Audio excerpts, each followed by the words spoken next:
à mente uma outra questão. O ensino barra a educação à distância, depois eu queria que você fizesse essa distinção, ou a Lica, né? Ou os dois. Mas esse ensino transmitido via internet, ou transmitido via TV, né? Ou até via telefone, né? Eu tenho uma amiga que há muito tempo deu aulas, não sei ainda se dá aulas, de inglês por telefone para executivos, né? Isso ainda existe, não é? Em São Paulo. Então, o fulano, o interessado, fica com a professora no telefone por meia hora, né? Fazendo conversação, respondendo exercícios e assim por diante. Mas tem uma professora ou um professor arguindo, perguntando, respondendo, interagindo. Então, eu fico pensando no seguinte, todo ensino à distância, ele é à distância em dois sentidos. Ele é à distância porque a pessoa está longe e, portanto, não está presente. E é à distância porque a pessoa está muito longe do local. Né? Quer dizer, há uma distância geográfica e há uma distância da interação, quer dizer, da não presença. Né? Então, surge um problema. Quer dizer, o curso à distância, dependendo do curso à distância, nós podemos ter quanto tempo de aula presencial? Quer dizer, qual é o tempo ideal da aula presencial? Para quem não tem tempo, ou para quem mora longe, ou para quem está em outro estado ou outra cidade, né? Quer dizer, como contornar isso, né? Como resolver essas questões? Dentro de uma sala de aula, eu estou pensando alto e eu quero que vocês pensem alto sobre isso que eu estou falando. Dentro de uma sala de aula, nós apresentamos o assunto,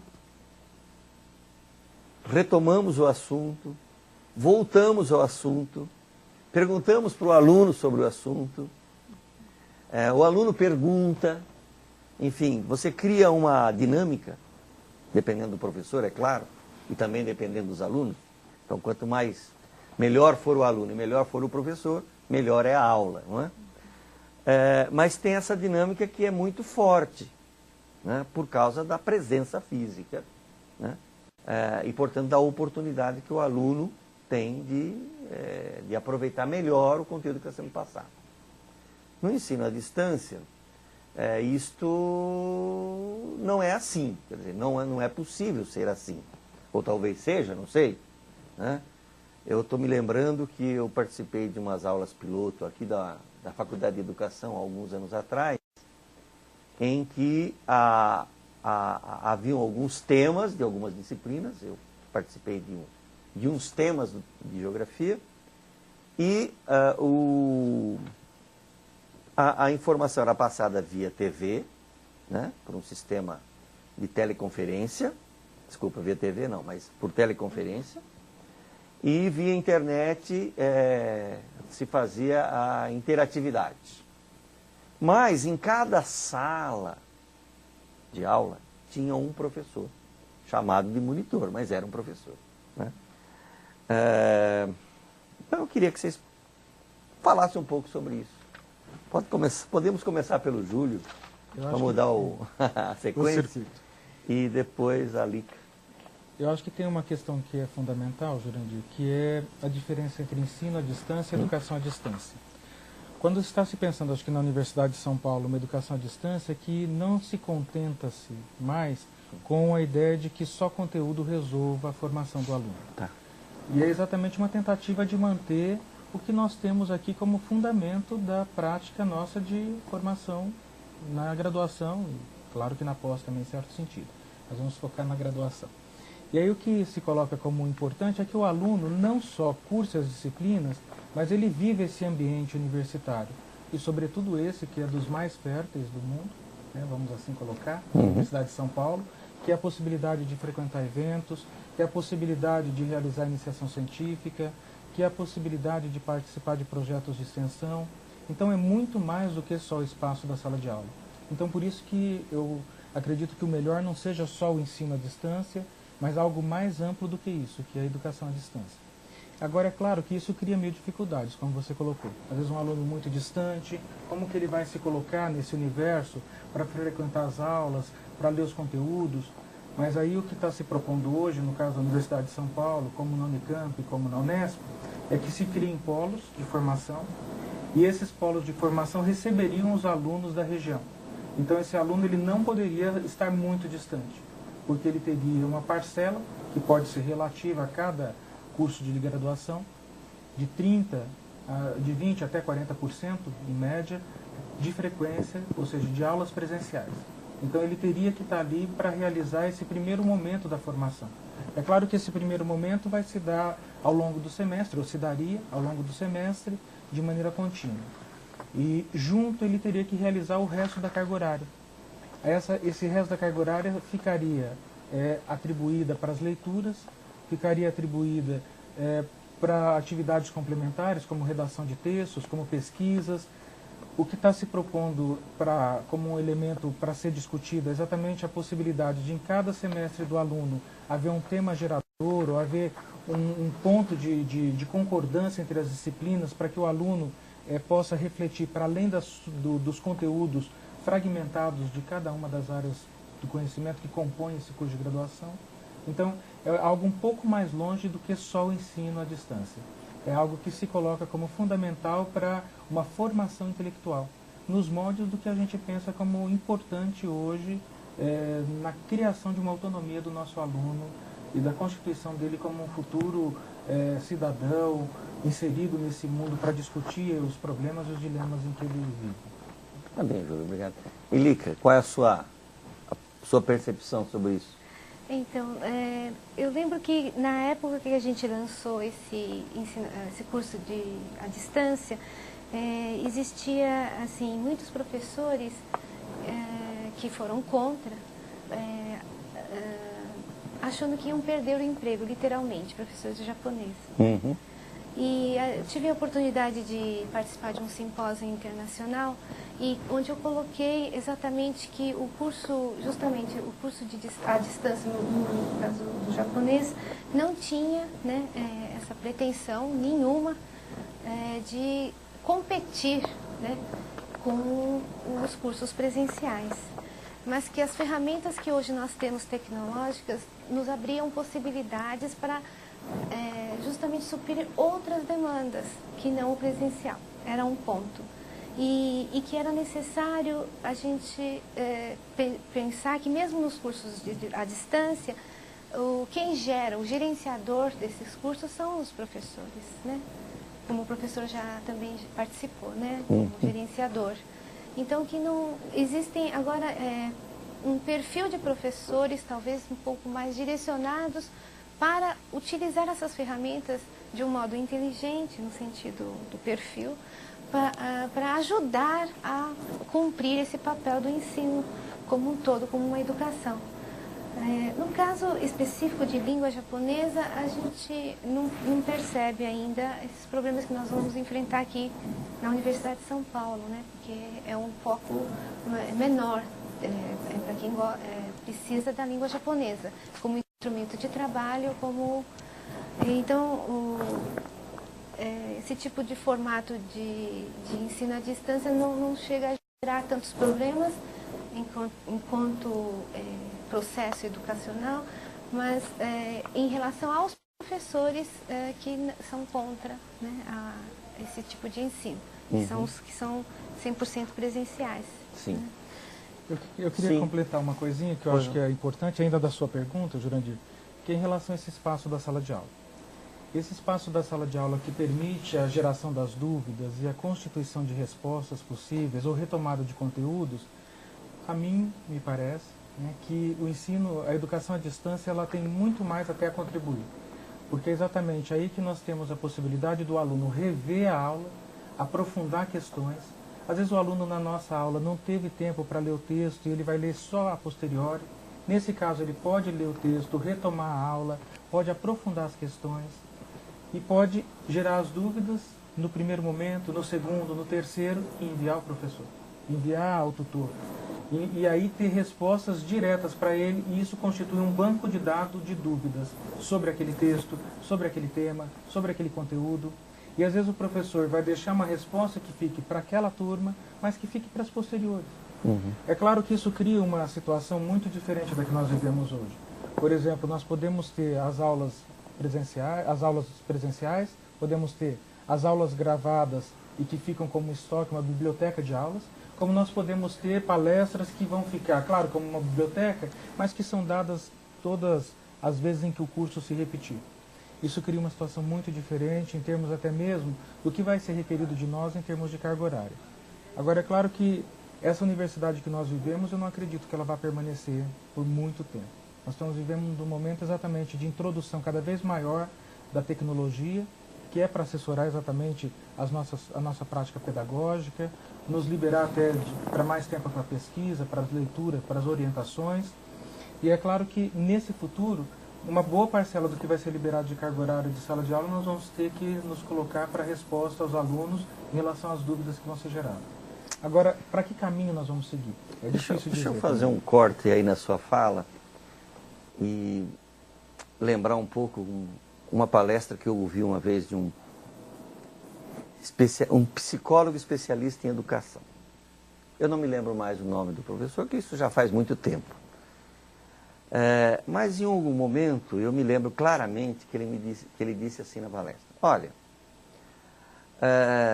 os professores gastam muito a palavra, falam muito, explicam, rabiscam, escrevem na lousa, usam recursos, mas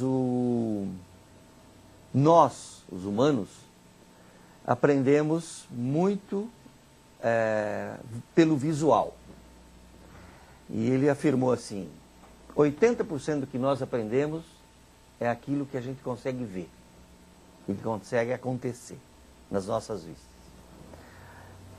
E os outros 20% é leitura, audição, né? E o outro detalhe, eu me lembro bem, o outro detalhe é que nós só aprendemos bem uma determinada coisa à medida que ela for repetida muitas vezes. E eu percebo desde daqueles 30 e poucos anos atrás que eu participei dessa experiência de ensino à distância, que uma das dificuldades do ensino à distância, ou da educação à distância, dependendo do enfoque, ela é a dificuldade da repetição. Quer dizer, não há repetição, ou há muito pouca repetição. Então, naquela época, eu não assistia às minhas aulas, porque eu não ia me aguentar assistindo as minhas aulas.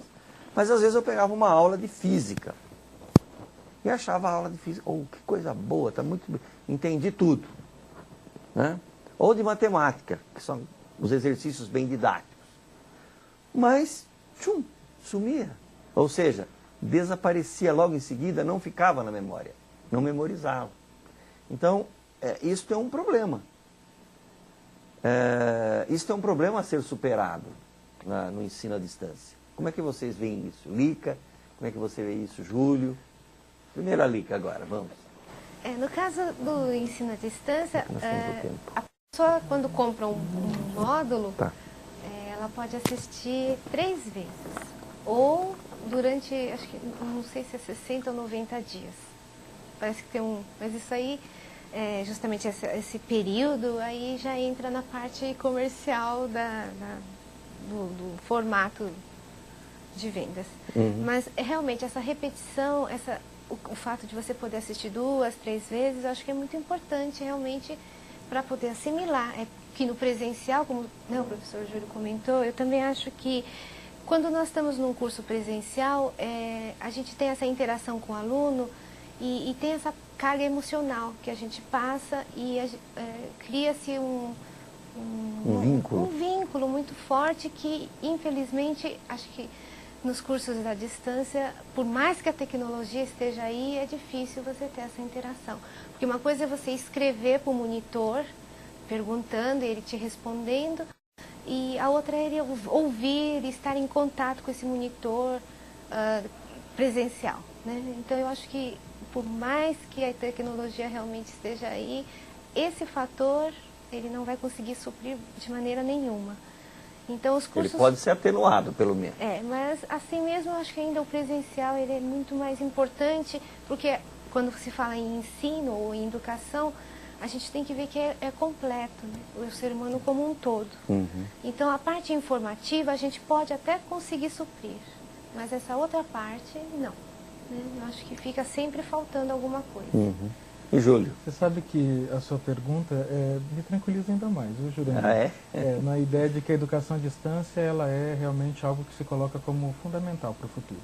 Porque a repetição na aula nossa, presencial, ela é muito pequena. Porque você, por exemplo, num curso de Geografia Agrária, como os que eu ministro, a cada aula eu tenho que trabalhar um tema que é extremamente relevante para a formação do meu aluno. Trabalhar alguns autores, algumas relações, e isso raramente eu vou poder repetir 500 vezes. Mas tem aluno que às vezes precisasse de 500 vezes. Mas numa educação à distância, em que ele tem todas as aulas às vezes gravadas, pelo menos aquelas que são as mais significativas para formar um conteúdo básico, ele vai poder repetir quantas vezes quiser. E diferente de um curso pago, ele, no caso de uma universidade pública, isso daí vai ficar liberado para ele ver quantas vezes forem necessárias. E nesse caso ele vai poder ainda resolver as questões, porque a quantidade de tutores vai ser sempre suficiente para dar resposta a todos os alunos, se for uma proposta séria. E as respostas não vão poder ficar sem... As perguntas não vão poder ficar sem resposta. Então, nesse sentido, acho que a repetição e a possibilidade de aprofundar questões ainda é maior. Ainda mais lembrando, né, confirmando ainda o que fala a Líquia, que eu acredito também que é importante esse momento da sala de aula, se você tem uma parte que é presencial, ainda se há dúvidas a serem retiradas, elas vão ter espaço para isso. Né? Então, é uma possibilidade, eu acho que das mais excepcionais, porque o aluno vai ter a possibilidade de ter isso que você falava também, que é a demonstração. E às vezes com uma qualidade superior à que nós damos em sala de aula. Porque às vezes não é possível para montar uma aula você elaborar um PowerPoint, às vezes porque você tem que dar várias aulas, às vezes você muda a disciplina, mas você às vezes já tendo filmado uma aula que tenha um PowerPoint como um elemento agregado da sua voz, que você pode abrir duas janelas, uma com a sua fala e outra ao lado com a demonstração, isso permite que apareça até com mais densidade os procedimentos pelos quais passa aquele processo com o qual você está lidando. Ou você mostrar variações de uma realidade histórica, como por exemplo, eu que trabalhei tanto no meu doutorado com geografia histórica, poderia mostrar uma série fotográfica com as transformações de São Paulo particularmente, ou mostrar como que uma atividade produtiva se dá, um sistema de cultivo, como que então crescem as plantas, como que é o processo de aração da terra, a colheita, o armazenamento, mostrar vários mapas. Então, às vezes, isso não tem uma perda de qualidade, pode ter até um acréscimo. Eu me lembro, por exemplo, de uma aula que nós vimos do professor Gil, em que ele mostrava um dos procedimentos físicos, físico-químicos, na verdade, de transmissão de energia. E isso ficava muito mais evidente, até mesmo na aula gravada, do que às vezes ele pudesse reproduzir em sala. Porque para reproduzir em sala, ele tinha que levar os alunos de um espaço para o outro, ou seja, da sala de aula para uma sala de laboratório.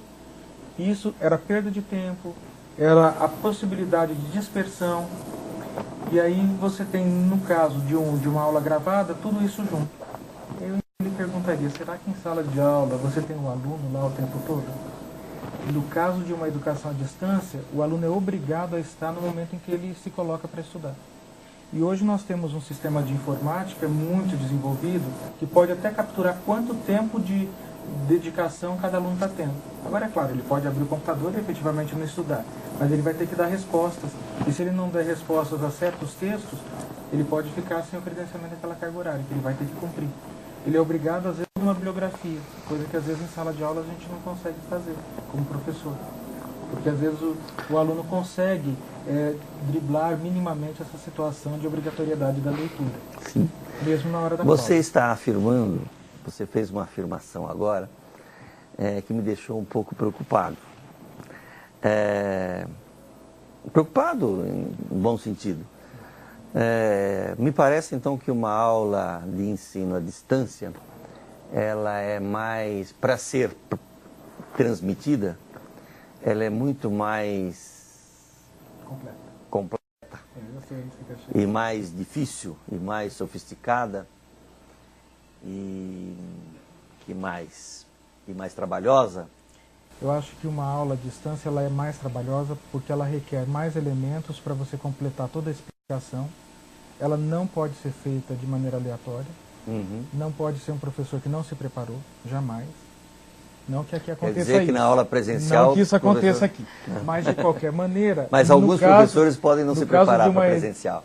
Numa outra universidade. Mas o que nós temos de fundamental é que na educação à distância isso não é possível.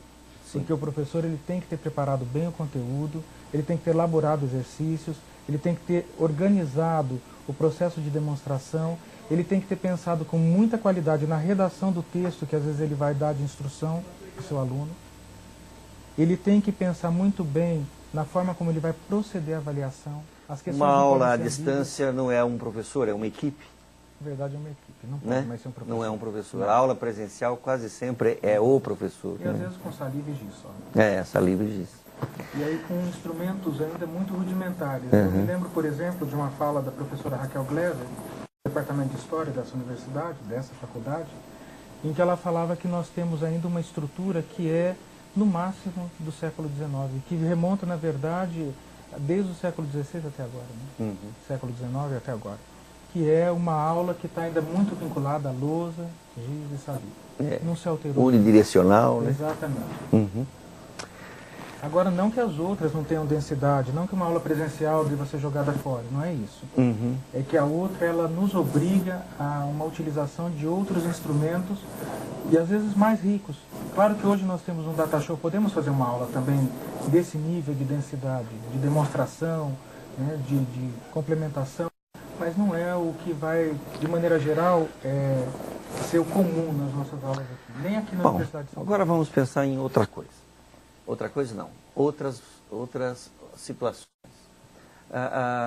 Os cursos que eu conheço, que eu vejo circular por aí, que estão em atuação, que são ensinos à distância de nível superior, eles são dominantemente cursos relacionados com licenciaturas, portanto para formar professores, e para formar profissionais da área, por exemplo, de administração, economia.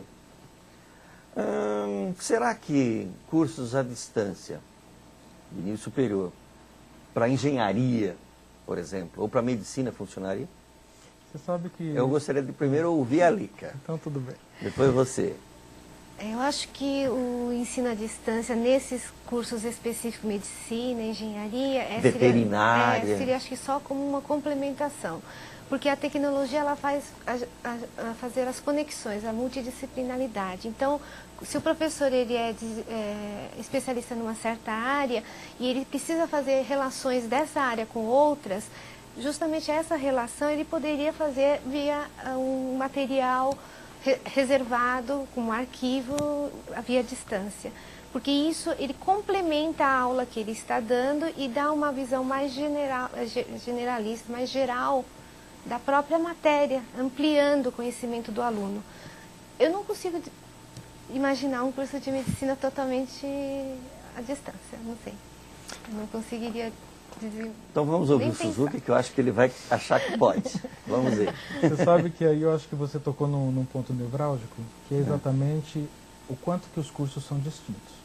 E nós estamos falando aí, nesse seu caso citado, de cursos eminentemente práticos. Não são de cursos de elaboração teórica, que, de uma certa forma, de leitura, de sistematização, tão denso quanto acontece nas licenciaturas.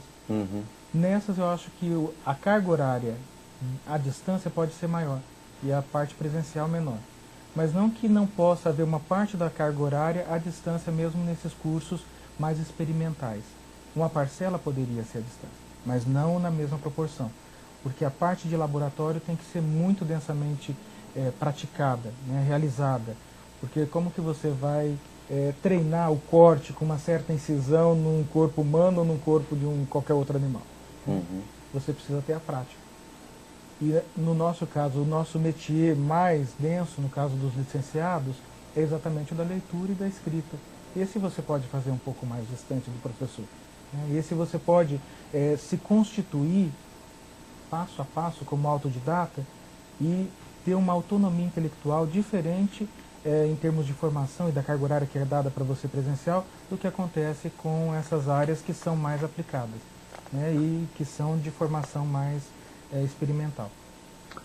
Não sei se respondeu o que você queria, mas acho que conseguiu fugir da sua armadilha. Não, eu acho que não. Acho que você respondeu certo mesmo, adequado, porque mesmo no curso de Geografia, nós temos, quando trata de assuntos específicos de Geografia Física, sobre geomorfologia, solos, climatologia, tem muitas aulas que são aulas de laboratório ou aulas de campo, né? E essas aulas não há condições de que elas sejam à distância. Elas têm que ser presencial mesmo, o aluno tem que botar a mão na terra, tem que olhar, tem que desenhar, tem que interpretar, né? E aí não tem como você falar, olha aqui, né, pela TV ou pela internet, olha aqui como eu fiz isso, agora façam aí, né? Não é muito viável, quer dizer, dá até para instruir, orientar, mas não dá para aferir e acompanhar. Então eu acho que há de fato uma dificuldade no sentido de que à medida que o curso vai se tornando um curso mais prático, né, que tem a parte prática, a parte laboratorial, né, ela exige de fato, quanto mais isto, mais presença, né? Mas eu queria que vocês fizessem uma reflexão sobre duas coisas ainda.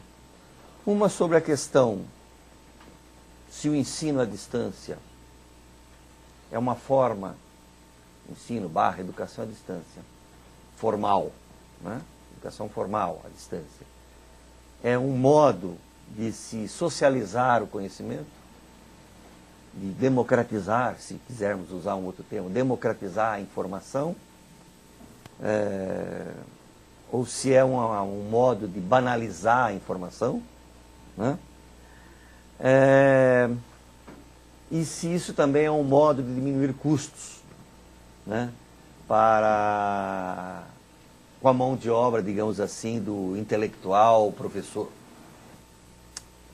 Gostaria de ouvir o Júlio primeiro e depois a Lita. Eu acho que nós vivemos... Temos só poucos minutos. Como eu falava inicialmente, eu acho que nós vivemos num mundo hoje, no Brasil particularmente, dominado pela iniciativa privada no ensino superior. Algo em torno de 80% hoje das vagas estão com a iniciativa privada e só 20% com o ensino que é de ensino público, ensino superior. Então isso é muito pouco. Quer dizer, o papel do ensino público e gratuito e de qualidade, porque ele não é gratuito. Não, de qualidade ainda é menor do que 20%, de repente. Mas porque a questão é que muito... deixa eu só fazer um cortezinho rápido, para não tirar seu raciocínio, mas lembrando que o curso, o ensino público, ele tem que ser de qualidade e ele é gratuito para quem assiste, mas ele é pago. Ele é pago pela sociedade, claro. Não é? Então a gente não pode ficar falando, o curso é gratuito, né? Ele não é gratuito, ele custa muito caro, né? Ele custa caro, mas na perspectiva de que é o Estado quem está pagando, né, nós temos a possibilidade de que todos teriam o direito, pelo menos, de ter a vaga, ou pelo menos pleiteá-la.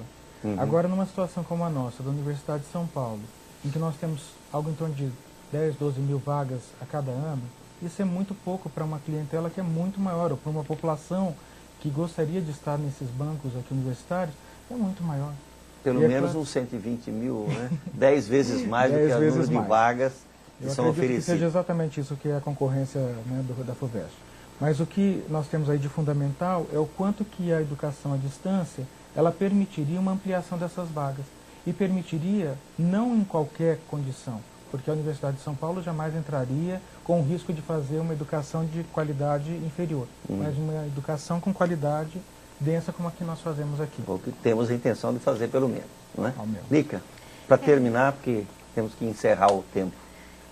Eu não tenho uma opinião muito formada, desculpa, sobre esse assunto, porque eu ainda acho que está um pouco prematuro para a gente conseguir fazer essa sinalização. Mas o que de fato eu acho que a gente já pode usar a tecnologia a favor de um conhecimento mais amplo é nesses outros cursos que não são práticos e cursos que ainda não no nível de universidade como graduação. né? Talvez cursos mais técnicos, mais direcionados seria o segundo grau. Talvez a gente tivesse condições como modelos como o telecurso, que já deram muito certo, e ampliar e melhorar esse tipo de formação. Mas eu estarem preparados mas eu tenho notícias muito boas sobre o ensino à distância de superior, com resultados muito bons, né? Ensino privado, né? Com resultado muito bom e com escolas até sendo premiadas, algumas delas. Então eu acho que, como tudo, né, é possível se fazer coisas boas e não boas ou ruins. Tudo vai depender muito do empenho e da perseverança em se fazer ensino de qualidade. E certamente ele é mais democrático, nesse sentido que ele abrange um número maior de pessoas e possibilita que pessoas que não têm condições de tempo e dinheiro e até de formação básica para frequentar uma escola pública de alta qualidade, ou de ponta, como a USP e outras universidades públicas, né, possa conseguir fazer outros cursos superiores à distância, bem orientados, bem administrados e bem cobrados no sentido da qualidade. Com certeza, melhora-se muito o conjunto, né, das pessoas que se envolvem nisso. Eu quero agradecer essa oportunidade de estar aqui. Acho que discutimos nesse final de tarde questões importantes. Foi um prazer enorme conhecer a Lícia. Está novamente aqui o Jurandir, meu chefe de departamento, e conhecer você também, Renata. Obrigado pela oportunidade de ter sido convidado para estar aqui. Professora Lícia, por favor. Obrigada a todos por ter acompanhado a nossa conversa, e eu acho que nesse bate-papo realmente abriu-se, né, novas reflexões, e vamos começar a refletir um pouco melhor sobre essa questão do ensino à distância, que eu acho que ele está aí e pode realmente vir a ajudar a população, né, os estudantes brasileiros como um todo. Professor Jurandir, por favor. Eu sou um professor de 40 anos de profissão, quase 40, mas eu acredito com muita firmeza do ensino à distância, porque é um caminho de democratização da informação, da democratização do conhecimento, da criação de oportunidades. E nós sabemos que as oportunidades de cada cidadão, ela se amplia à medida que ele está mais bem informado, com uma melhor formação, com um conhecimento melhor, né? E isto faz de todos nós pessoas mais bem preparadas para a vida. E eu acho que o Brasil precisa preparar o seu povo, né, os nossos conterrâneos, para uma vida cada vez menos pior, não é? Gostaria de informar que, para mais informações, podem visitar o site do Serviço de Comunicação Social, www.fflch.usp.br/SCS. Gostaria de agradecer a audiência e uma boa tarde a todos.